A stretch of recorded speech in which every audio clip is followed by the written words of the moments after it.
अध्यक्ष महोदय, मैं आपका आभार व्यक्त करना चाहती हूँ कि आपने मुझे उत्तर प्रदेश की अर्थव्यवस्था, जिसका दावा कर रही प्रदेश सरकार 1 ट्रिलियन इकोनॉमी का, उस पे प्रश्न पूछने का अवसर दिया। अध्यक्ष जी, जहां देश को 3 ट्रिलियन इकोनॉमी और प्रदेश को 1 ट्रिलियन इकोनॉमी का दावा कर रही है ये सरकार, वहीं वे अपने हर वादे में डबल इंजन की तरह फेल भी होती जा रही है। देश को विश्व गुरु बनाने की बात कर रहे हैं, लेकिन आज इकोनॉमिकल डिस्पैरिटी में देश विश्व गुरु बन चुका है। आज अमीर और अमीर होता चला जा रहा है और गरीब होता चला जा रहा है। वो स्वयं आपके आंकड़े बताते हैं कि आज पूरे देश में 60 करोड़ लोग हैं जो कि राशन पे आश्रित हो चुके हैं और प्रति वर्ष 6 करोड़ लोग ऐसे हैं जो आपकी गरीबी रेखा से नीचे चलते चले जा रहे हैं। वही अगर हम मिडिल क्लास की बात करें, आरबीआई का आंकड़ा ये बता रहा है कि आज से 2010-2011 में जो एक मिडिल क्लास की आमदनी थी, सेविंग थी, वो जीएसडीपी का 25% हुआ करती थी और आज इस समय में 5.1% पर आकर के रह गई है।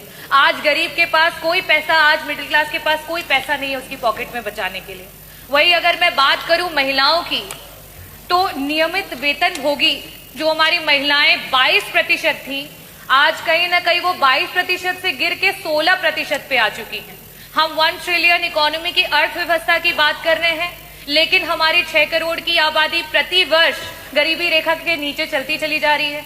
हमारी महिलाओं की नौकरियां जाती चली जा रही है, हमारे मिडिल क्लास का पैसा जाता चला जा रहा है। कहीं ना कहीं इस जुमले का शिकार पूरे प्रदेश का गरीब, पूरे प्रदेश का नौजवान, पूरे प्रदेश की महिलाएं और मिडिल क्लास हो रही है। मेरा प्रश्न जो था वो अर्थव्यवस्था से लेकर के था कि 1 ट्रिलियन इकोनॉमी प्रदेश कब तक पहुंचा देगा, और साथ ही साथ मेरा प्रश्न था कि वो कौन कौन से विभाग हैं जो सबसे ज्यादा और सबसे कम कंट्रीब्यूट कर रहे हैं और उनको किस तरीके से उनके कंट्रीब्यूशन को बढ़ाया जाएगा। मंत्री जी, जो जवाब आया है उसमें विभिन्न प्रमुख सचिव जो इसके लिए रिस्पॉन्सिबल हैं उन विभागों के नाम आए हैं, लेकिन किसका कितना % कंट्रीब्यूशन है, क्यों कम है, कैसे ज्यादा होगा, उसकी कोई भी इसमें वर्णन नहीं दिया गया है।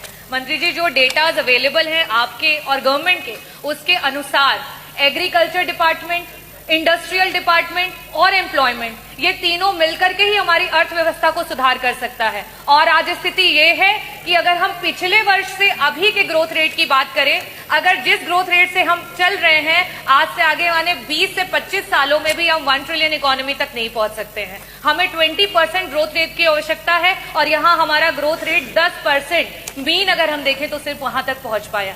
मेरा आपसे प्रश्न ये है कि ये 1 ट्रिलियन इकोनॉमी के जुमले में जो हमारे गरीबी रेखा के नीचे जा रहे लोग हैं, उनको वापस से ऊपर उठाने के लिए सरकार की कोई नीति आने वाली है?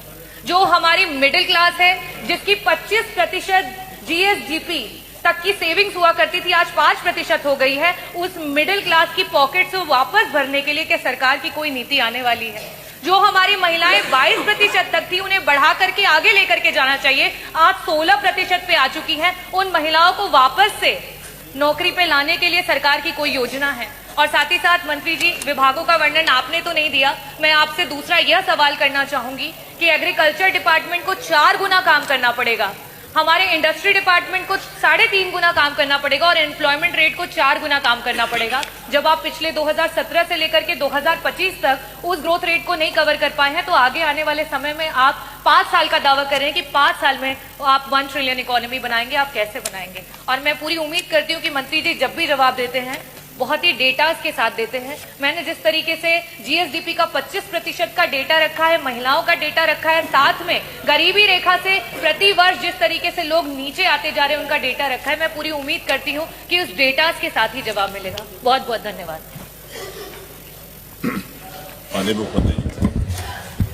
अध्यक्ष जी,